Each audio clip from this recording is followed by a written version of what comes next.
Pepper says, Mommy, you need to clean out this fridge because there are some nasty things in here.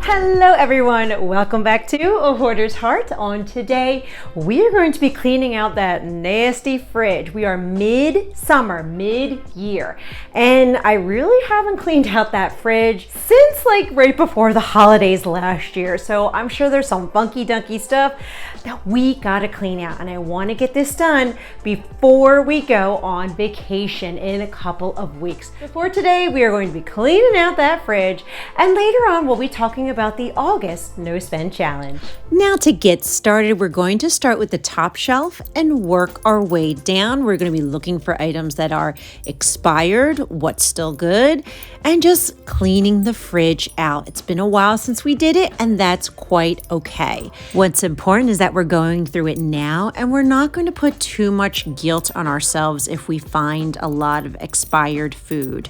Now on this top shelf, you are going to find a lot of prime, because my boys like to go to the corner store and buy it. Now they're only allowed to buy hydration, not caffeinated ones, but my gosh, there's just so much of it. And this bottle right here, this is definitely expired of amoxicillin antibiotic. We'll let that go.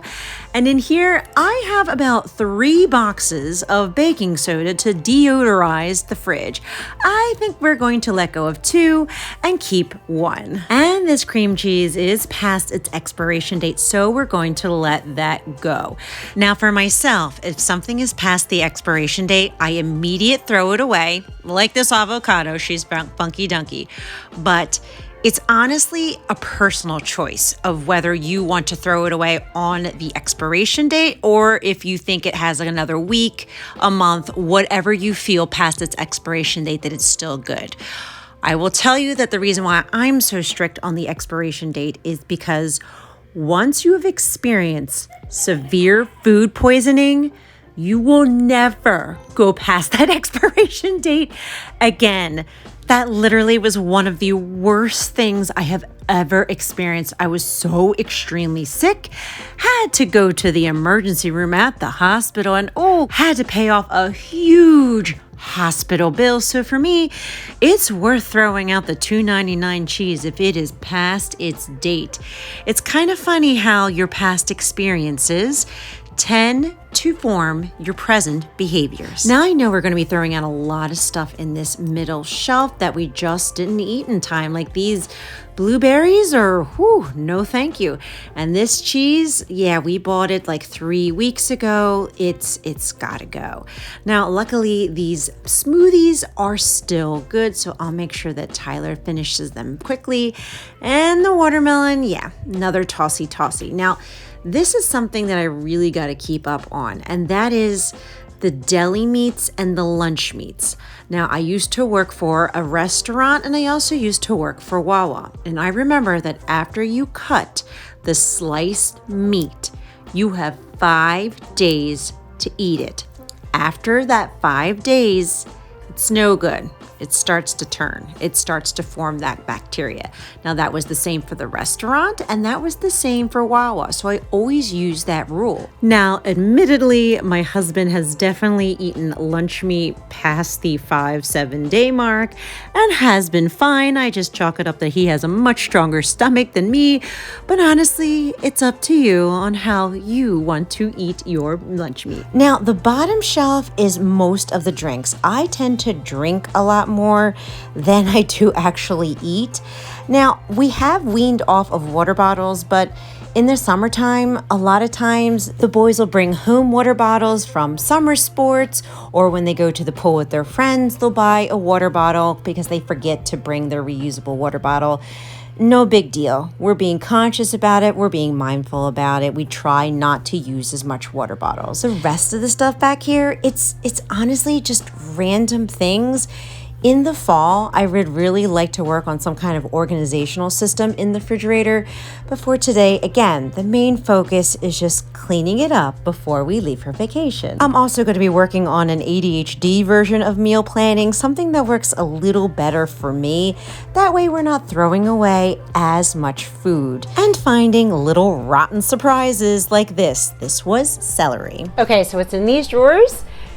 Some things are going to be really nasty. So if you have a skirmish tummy, now would be the time that I would prepare to kind of like look away. I'm just giving you a very fair warning. Now this drawer isn't too bad. It's a lot of lettuce that's still good because I eat salads every day. We have some mozzarella cheese, but as we work towards the bottom, this cucumber's a little iffy, and this pepperoni is a pepper-no-y because it is not good. Same with the hot dog. This is a not dog. And I don't mess with dairy past their expiration dates. We will definitely throw that out.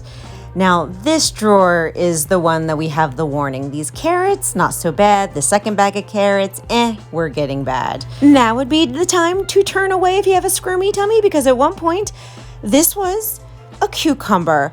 This is horrible. We have to throw this out immediately. Now we're back to mashed potatoes, and they're sealed, but they were from last year. Again, tossy. And those little things on the bottom, those are shriveled up carrots. So now I'm just going to quickly bag up the food in here because it does really smell.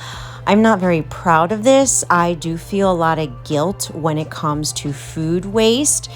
But it's okay because I'm going to be in this space that I am getting better. We do eat a majority of the food that is ball. It's just some things kind of slip to the wayside and we forget about it. That's 6 months later. So I'm not going to put this negative pressure on myself. I'm going to focus on the positive and that we're getting better with this. When I put my focus and energy into the I'm in the solution of changing these previous problems, it alleviates a lot of that guilt because I am taking baby steps in the right direction. Because as long as I keep it positive, I'll keep moving forward. My ADHD brain is going to keep pumping me some dopamine so that I can keep up and complete a task. Now, I just want to show you this really quick. I have a Sharpie marker that's right next to the refrigerator.